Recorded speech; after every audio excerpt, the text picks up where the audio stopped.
Welcome back to Cash and Sass, the podcast where we ditch the shame, talk real numbers, and build bold, bankable wealth without sacrificing who we are. I'm your host, Lisa Marie, the fractional CFO, wealth mentor, and, of course, the sassy wealth queen behind Transcendent Wealth Company. And if you're ready to scale with strategy, own your power, and finally feel wealthy in every sense of the word, then you are in the right place. Today's guest knows exactly how to help you build a business that doesn't just make money, it actually pays you. Kelly Leardon is a business coach, strategist, and founder of Walk Like Warriors. She helps high achieving women, entrepreneurs stop winging it, reclaim their time, and create systems to protect their profit. We're diving into what it really means to build margin into your business, why busy isn't a badge of honor, amen to that one, and how simple systems can turn chaos into consistent cash flow. So, as I say, let's get into it, and we're just gonna start. You say, on your money journey that it could be summed up as margin is the real millionaire move. And honestly, I love that. That was one of the things that drew me for us to have this podcast recording. And so I'm curious, what does the margin mean to you, and why is it so important for wealth? I've worked with people who had it all. On paper, they had it all and they were miserable. Marriage falling apart, kids wouldn't speak to them.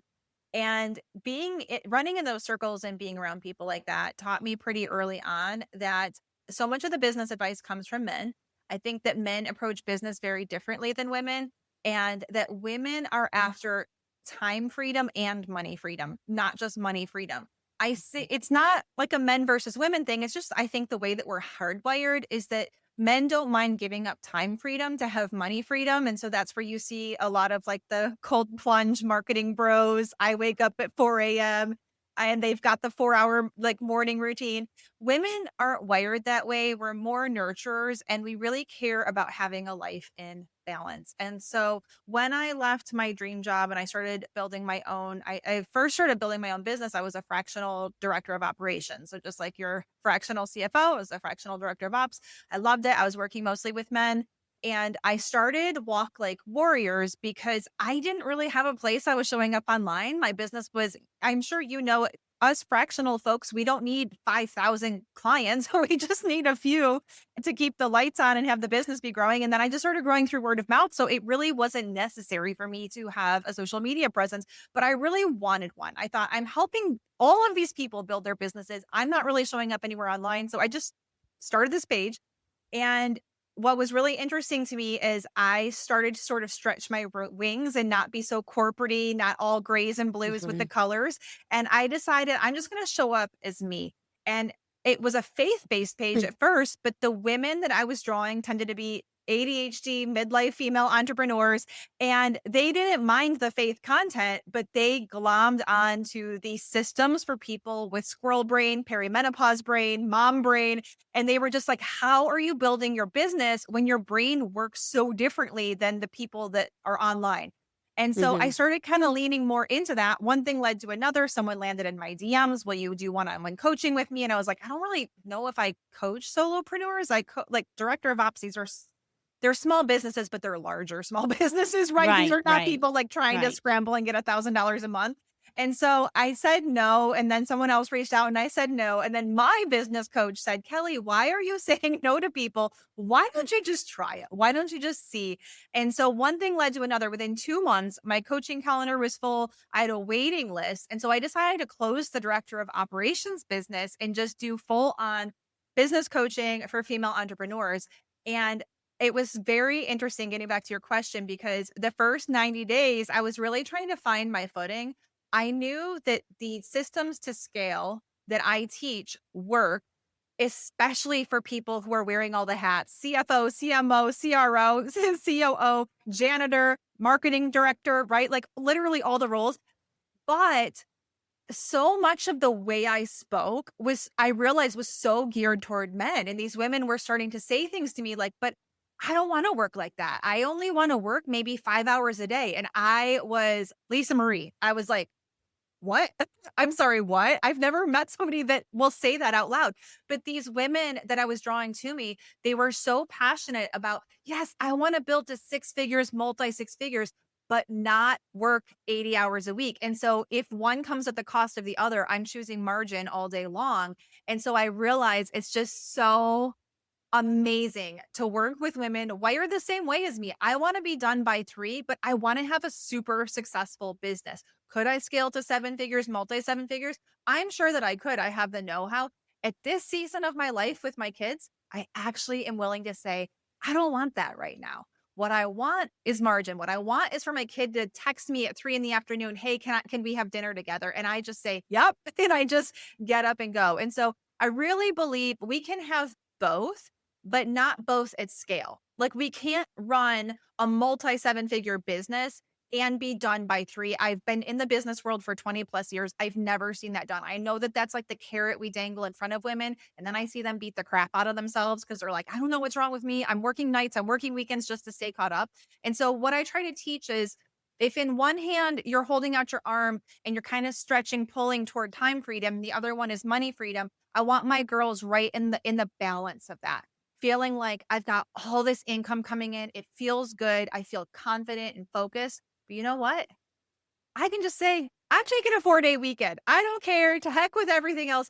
And that's what I'm finding. More and more women are willing to sort of step into that, the confidence of being able to say, I'm okay with wanting this level of success. Success to me is not just all the commas in my bank account. Success to me is also really healthy relationships with the people that I love the most.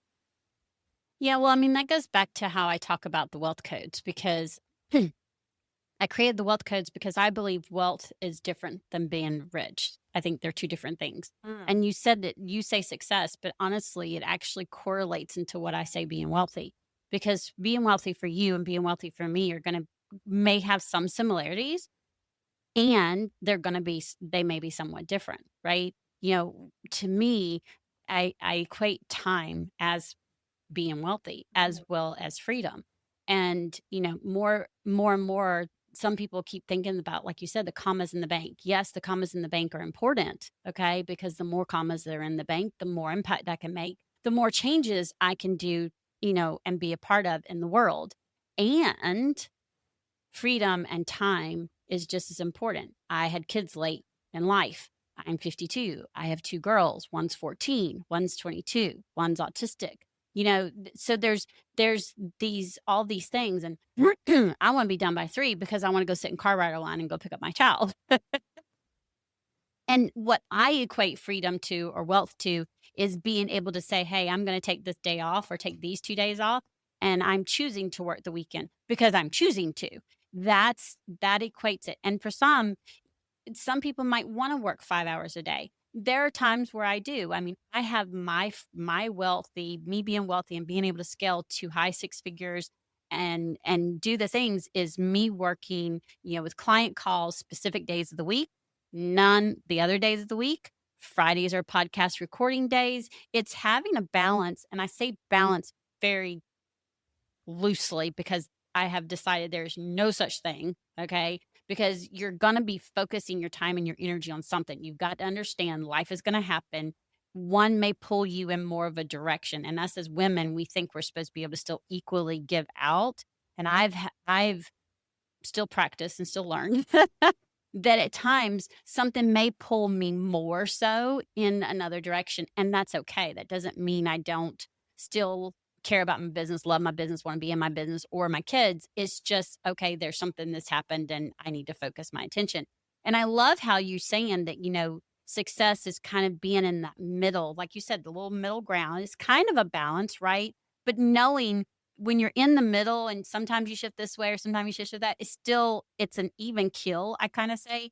And I agree. I think you can scale 7 figures and you need to understand that that's when you're going to have more on your team and you're going to have maybe some more responsibilities. I don't think we have to work every weekend. I don't think we have to work 80 hours a week. I did that in corporate. I have no desire to keep doing that.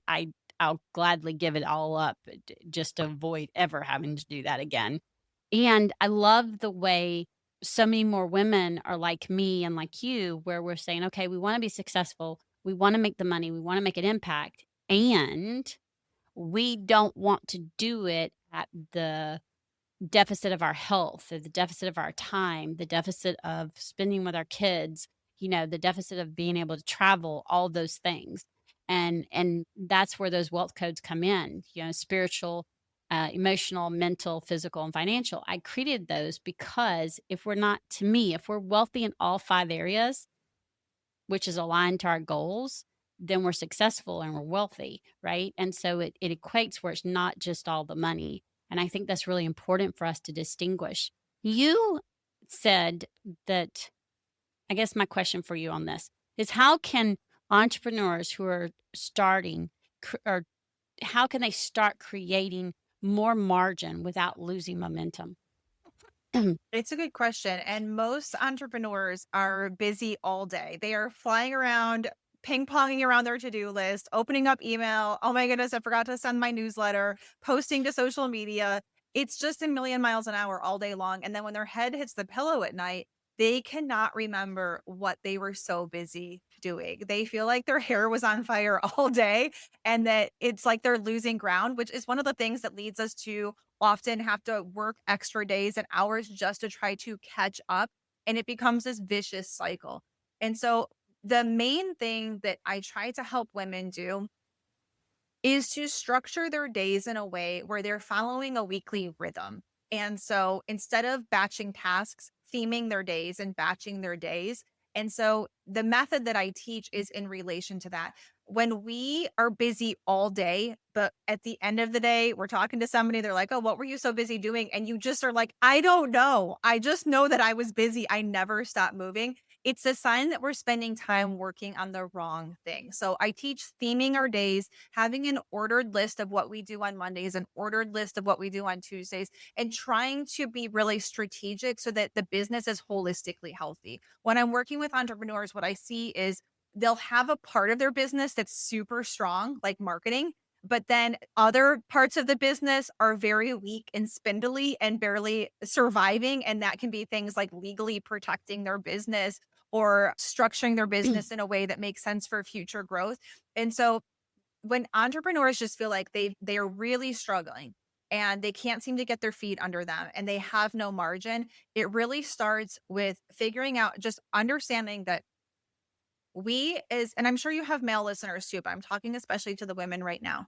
I wish I came up with this, I didn't, but a psychologist came up with this, that men are waffles and women are spaghetti.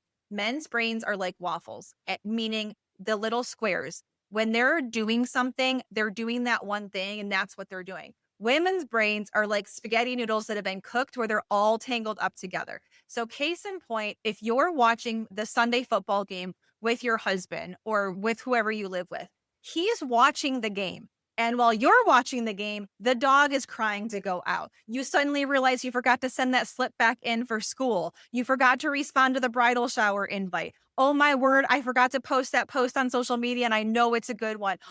I forgot to send that proposal. I said I was going to do it Friday. It's now Sunday. I still didn't do it. I'm a terrible business owner.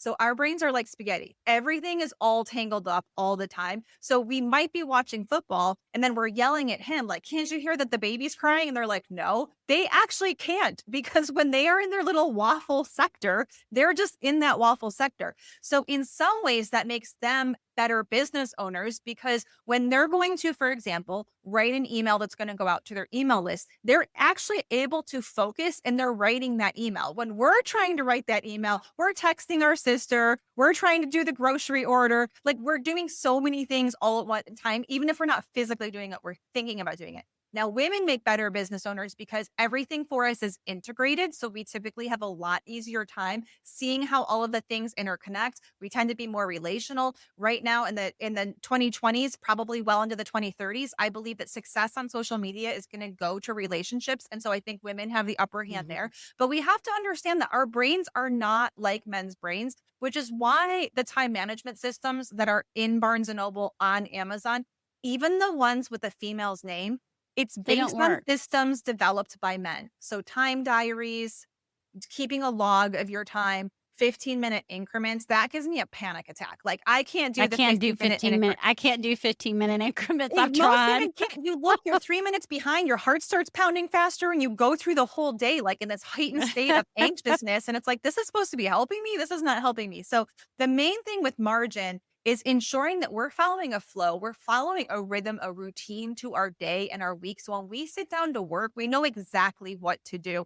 We do not realize the high cost of context switching, which really goes back to profitability. You can have a lot of money coming in, but if you're working 100 hours a week versus 20 hours a week, the girl working 20 hours a week is way more profitable because she's learned to condense things. And so we don't always think about profitability like that. We think like, oh, if I can eliminate the software subscription, if I can do this other thing, but our time is a cost as well. And so we do not realize the incredible amount of time we waste by ricocheting through our day. I'm going to do this social media post. I'm going to return this phone call. I'm going to write this email. Every time we contact switch, and the numbers are all over the place, but in general, it's agreed upon about 17 minutes are lost every single time we context switch like that. When you multiply that times 10, that's 170 minutes a day. That is almost 3 hours a day, which is why we can't even remember what we did because we weren't even doing like with like. We were just ping ponging so fast throughout the day. And so I really want women to be able to operate in a rhythm and ritual to their week. I don't teach 30-minute blocks, 15-minute blocks. There's no time diaries over here. It's creating themes for each day of our week that make sense for our business and operating within that flow so that we're sorting like with like computer tasks with computer tasks, meetings with meetings. Like, so you're a podcaster, so recording podcasts in bulk instead of one off. I teach batching of social media. It's such a waste of time to create one at a time, one at a time. Like, statistically speaking, it's one of the most foolish things to do as a business owner. But because no one's taught us a way that works with our squirrel brain, we're like, well, batching doesn't work for me.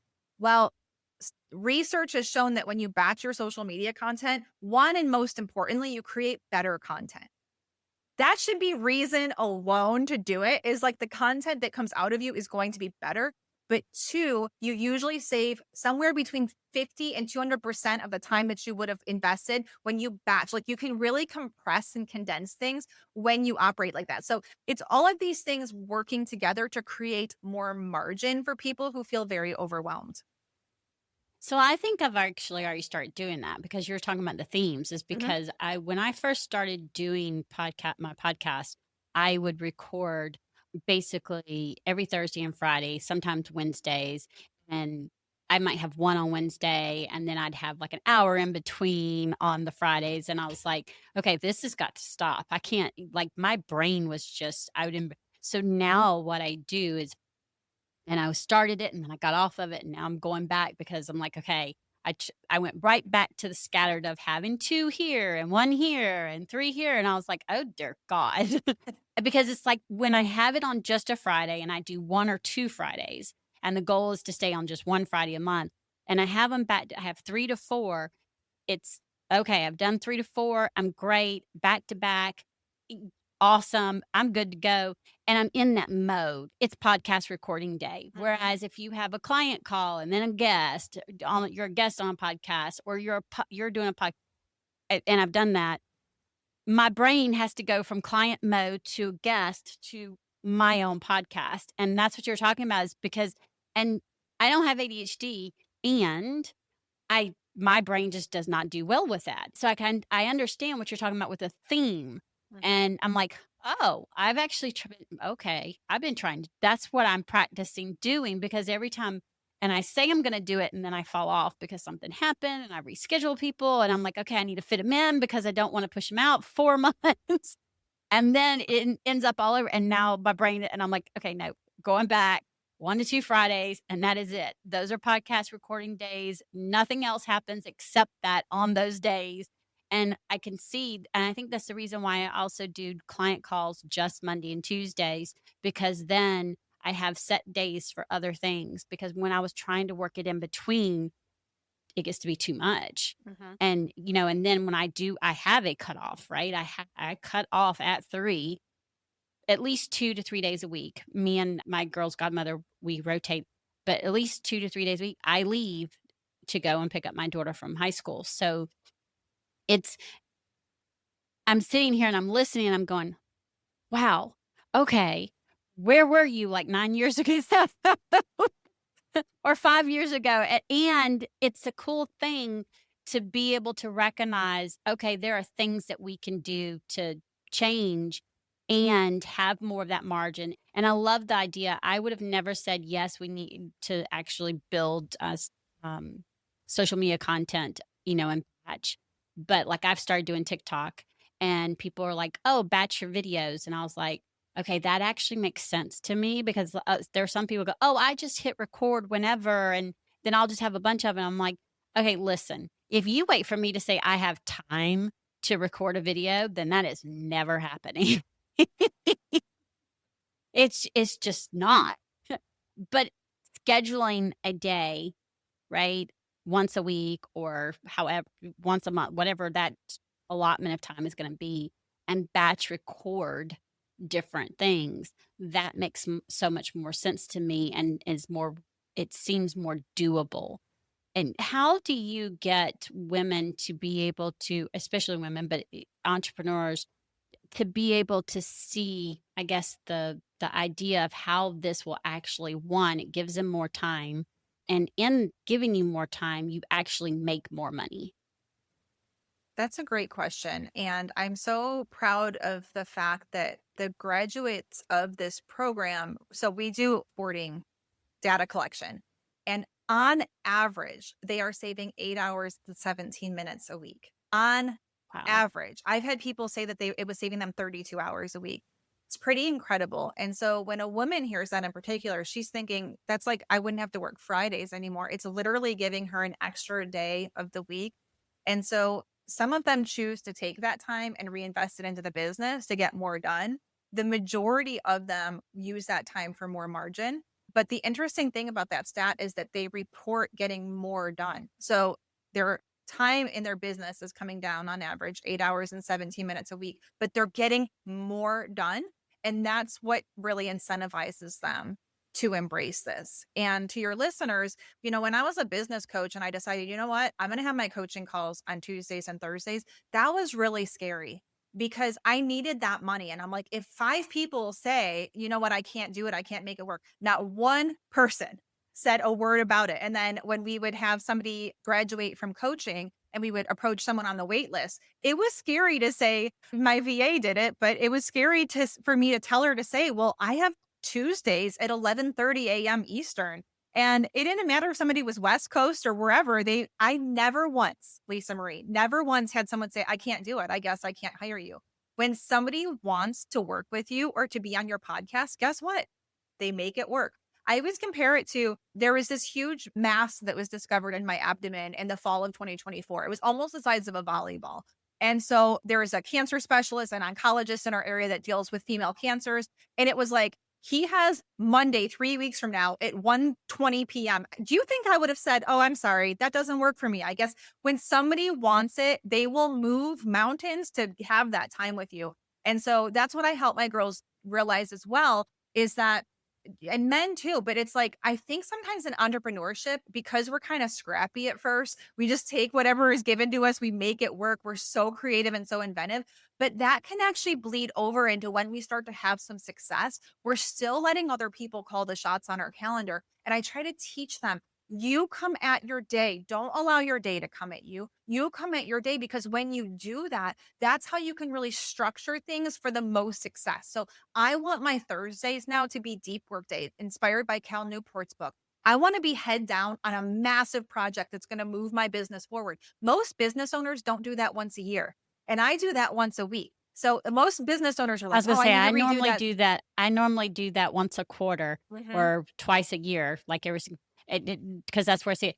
Once a week, oh my gosh, that would be awesome. Do you see, y'all, if you're not hearing this, like, I'm already seeing why this is beneficial to me, and I am at the time of us recording this, I am celebrating 9 years today and walking into 10 years tomorrow, and I am seeing the things that I could learn and do differently to scale my business, and not only scale it to make more money, but also, like you said, have more time. So there's it's, my coach says we want to work smarter, not harder. And I think that that's the key is there's a way that we can work smarter. And that's how, and that works for us and not have to work harder and still be successful. It's possible. We just need to learn what that is and understand that we don't have to do it the way that it's always been done. And I think that's really, really important to understand, and I don't want to say grasp, but hold it and go with it, honestly. Because so often we just say, "Oh, well, this is just the way it's got to be. We can't do it any other way." Mhm. My next question is, I actually have a trademark called Pay Me First. Pay me, no space, first. It was actually what my one on one used to be called when I first started my business. Now it's going to be a program.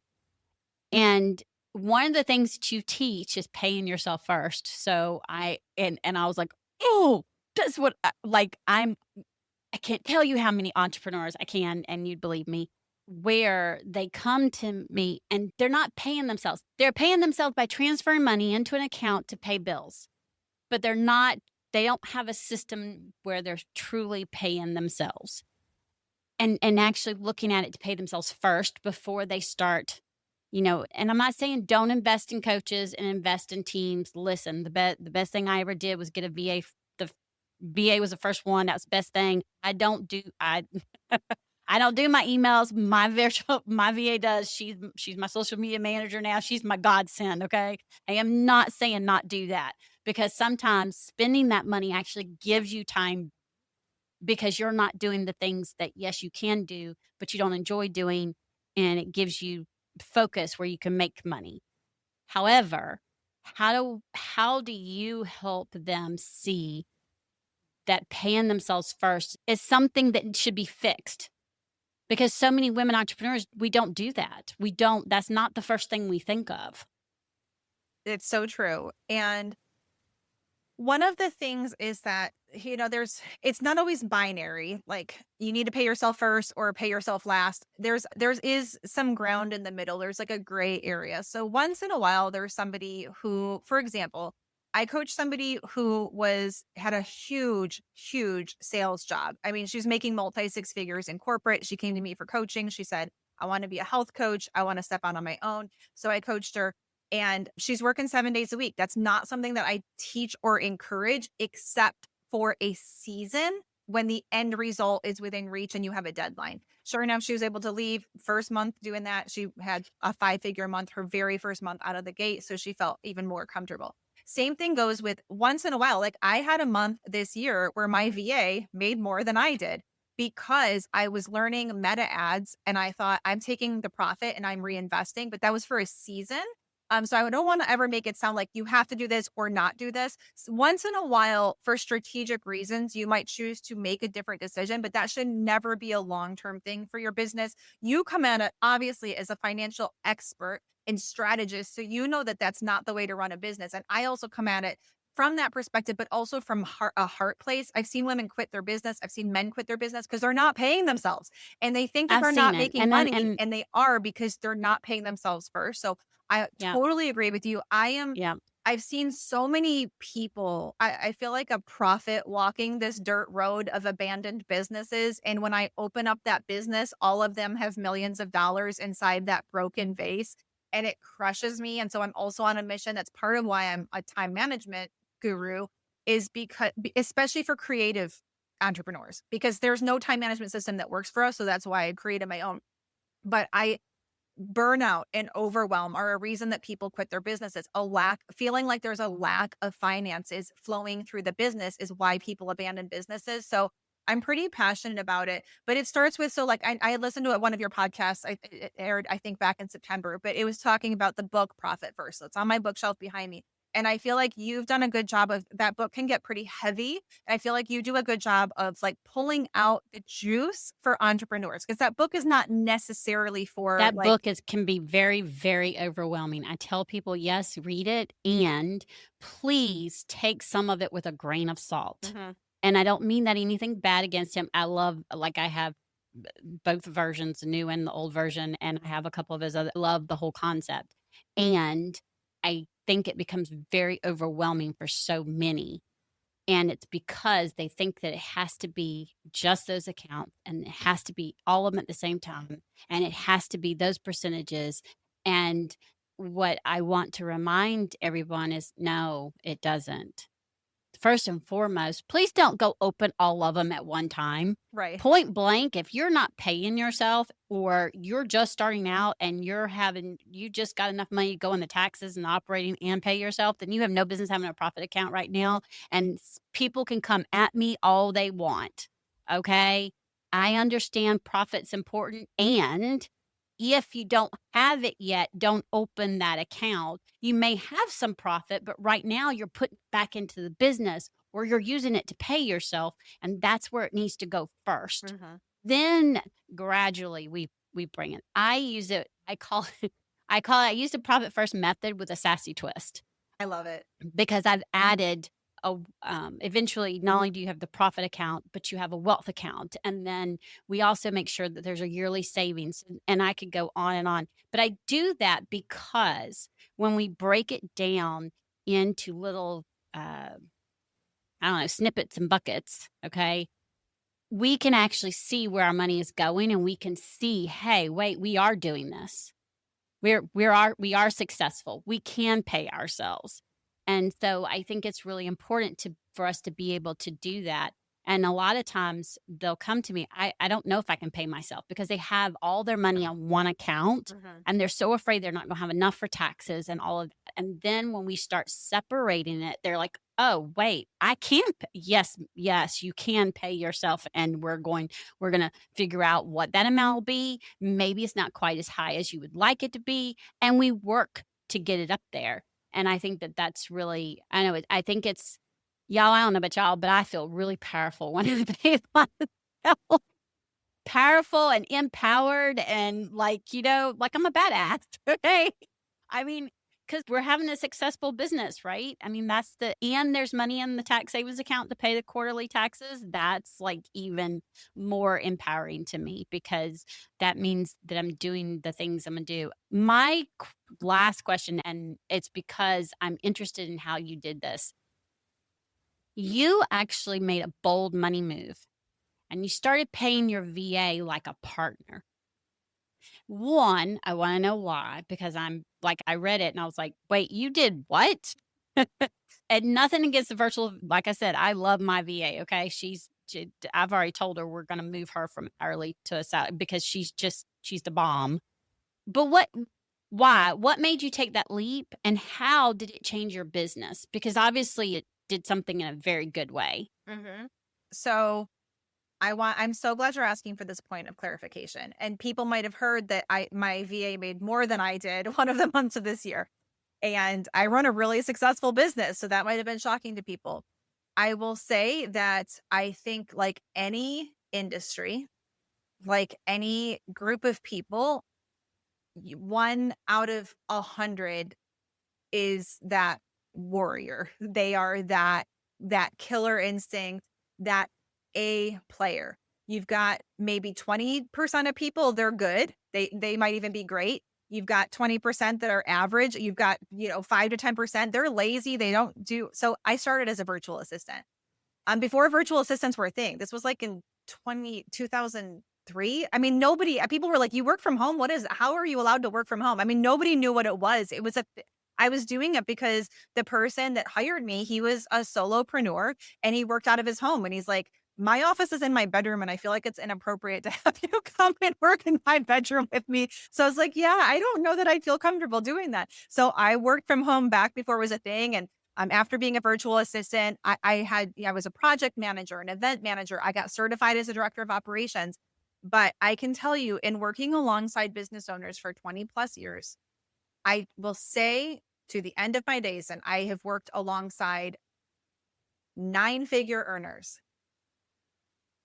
I have never seen a role that impacts the health of the business and the CEO the way that the right hand person to the CEO impacts the business. And I would not pay your average VA what I pay my VA. What happened was, she had started again, I had to not let go. They were contractors in full transparency, but I ended their contracts because of poor performance or a myriad of issues. And I will also say I have a big thing with never ever hire family members because I've seen it blow up in people's faces no matter what. And she made me eat my words. So I had let my one VA, I'd ended her contract and I was about to go into the launch of my group coaching program called the Success Squad. And I know, because like you, Lisa Marie, I don't want to be doing the detailed stuff and the emails. And I'm like, I said, Anna, is there any way? Like, I literally need you to help me for 4 weeks. Like, I can't do this. She was about to start nursing school. And she's like, well, I mean, you say you'll never hire a family, but sure, I could. She's real smart. And I have 4 kids. She's my youngest daughter. And what happened at week 4 is I said to my husband, I'm like, I don't know what to do because she's good, like really good. Like, I don't know. And I've had VAs that were in their 40s. And I'm like, she's the best VA I've ever had. So she was in nursing school and I approached her and I was like, hey, how do you feel about maybe staying with me till the end of the year? And she said, I can do that while I'm in school. I love that I get to work from home. And then 2 months in, she approached me and she's like, nursing is not for me. I don't want to do this. I actually think I might start my own business as a virtual assistant. And so what ended up happening, so that was like piece one, is integrity is a big part of my brand. So it's important to me to make sure that I'm very transparent about the details of the way this transpired. I trained her, taught her everything I knew because I was a VA for many years. And we were about to launch again. So my program launches fall in January and it was December. And I'll never forget it. I get a Voxer from her and she said, hey, so I went into the bounces and I realized that some of the wait list and she's like telling me all this stuff. And I was like, well, what do you mean? And she said, yeah, so this thing is broken and I noticed this. And I mean, Lisa Marie, she had gone into the back end of all these systems and culled all of these names out. And she's like, yeah, they've not been getting this. And the last time they did, she had seen all this stuff because like any entrepreneur, I'm like running as fast as I can to keep up with the scaling of the business. And what happened was that the program is a $2,000 program. 4 people took it that would not have taken it had she not done what she caught. Like, we had a huge error in the back end, something wasn't connecting. I don't even know the details because I don't like the details. I remember thinking to myself, that was worth $8,000 and she did it on her own time. Like, she just took it on herself. It's totally fine for a VA to be like, yeah, just give me my list and I'll do my list. But when you can find that one that's like, Lisa Marie, I don't know if you realize this, but with the launches, I noticed. And so then in January, what happened was she said, hey, this is really weird, but you have that newsletter batching made easy course, which is like a $77 course. And she's like, do you know that almost everybody who buys that course ends up taking the $2,000 course next? And I'm like, what? That is a bizarre ascension. I mean, an under $100 course to a $2,000 course. She's like, it's true. I really think we should be thinking about this. We should be doing some targeting, all this stuff. And I sat her down and I said, you're going to be my director of ops. This is not a flipping on the switch. It's going to be a 2-year process. We're going to lay out a program for you to be able to do this. But right then and there, I gave her a raise. It was more than I was making 10 years ago. And back when I was like in a more corporate setting, she was a little bit stunned by that. But I said, because she just said, well, I would have been happy at the other rate. But I said, that doesn't matter to me. So I'm a faith-based person, and there's a verse in the Bible that says a worker is worthy of their wages. So just because somebody's a housekeeper or a virtual assistant or works at a laundromat, like whatever, we need to be paying people the value that they're bringing into our life. I'm a Mhm. big believer of that. And so this might not be everybody's strategy, but I would rather make hundreds or thousands less in order to keep somebody that has revolutionized my personal life first and foremost. I don't have to think about the business as much, Lisa Marie, because she's just doing so much. She's a little freaking And butt kicker. that's what I'm stepping into with Yes. my virtual assistant So keep and, her. You never want to lose them. Like, to me, the director. yeah. They're redoing my systems and I can see where it's gonna happen, and I even told the VA, I was like, "Look, I know you're hourly right now, but you stay with me, and I promise you that hourly is gonna switch." And she's like, no, it's gonna switch. Because everything that you've done." And so I think it's really important to be able to see, and I love your transparency, um, because I think the transparency is important. And this has been a fire conversation, and we could I'm gonna ask you, go ahead and ask you right now. I would love to have you back because I have like 5 million other questions that I think is really, really important. But we gotta go. Because you're given the strategy and systems and you have SaaS too, which I absolutely love. Because Thank you. I have SaaS, and you have it all rolled into one. I would love to know, where can listeners connect with you, and can you share more about your efficiency guide so that they can start saving time and protecting their profit right now? And y'all, I'm going to tell you right now, you need to jump at this because I know I'm going to. Matter of fact, I will be like reaching out to her because there's things that I can learn from this as well. But if you could share it, please. Yes, absolutely. So I coach for free Monday through Friday in Instagram stories, and it's walk like warriors. There's underscores between the words, and it's my photo with a bright yellow background. You cannot miss it. The website's walklikewarriors.com. There's a big pink button in the top right corner. It says free or gifts. I don't know. You'll know it when you see it. It's a big bright pink button, and we've got all kinds of resources in there from batching. It's just all free. My heart is to serve business owners. So I really appreciate you giving me the opportunity to pour into your audience. I hope they were able to find a thread that they can pick up and run with and hopefully make a lot more money and have a lot more free time as well. Absolutely. And for all of you listening, if you're ready to stop winging it and start running your business like the wealthy CEO that I know you are, it's time to book a wealth alignment call. We'll look at your cash flow, your profit leaks, and your systems so that you can stop feeling busy and finally start feeling bankable. The link is going to be in the show notes along with all the information to get all of Kelly's stuff. Go find her and just like soak up the information, because if she's on there like several days a week, you're going to be able to there's no reason why you can't get tons and tons of information. And until next time, remember, confidence and cash are the ultimate power duo. Go check in with your money. And as always, have a fantastic and wealthy day. Bye.